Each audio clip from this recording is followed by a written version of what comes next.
օգուտով դուրս գալ այս իրավիճակից, որովհետև օրինակ լավ դիտարկենք Վենեսուելայի վրա հարձակվել են եւ ղեկավարին արևանգել են եւ հիմա դա իրականում ԱՄՆ նման գործողություններ Լատինյան Ամերիկայում բազմիցս արդեն արել է, հա, բայց Իրանի նկատմամբ նման բան ընդհանրապես իրատեսական չի անել, զուտ գոնե լոգիստիկական տեսանկյունից Իրանի մայրաքաղաքը ծովից շատ հեռու է, գոնե այս տեսանկյունից դա հնարավոր չի անել, բացի այդ Իրանում կա գաղափարախոսական համակարգ, որը ինչքան էլ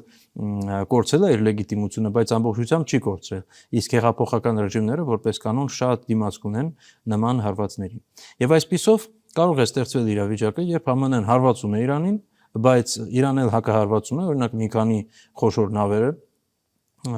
կործանվում են եւ ԱՄՆ-ն ունենում է մարդկային եւ ռազմական կորուստներ, հա, Վենեսուելայի պարագայում կորուստներ չունեցավ ԱՄՆ-ն, դրա համար Թրամփը կարողացավ հայտարարել, որ դա բացարձակ հաջողություն է իր համար, բայց եթե ունենա կորուստներ, իսկ Իրանի պարագայում ես համոզված եմ, որ կունենա կորուստներ, ապա դա կլինի լրիվ ուրիշ։ Հա, կարող է Իրանի կորուստները ավելի շատ լինեն, բայց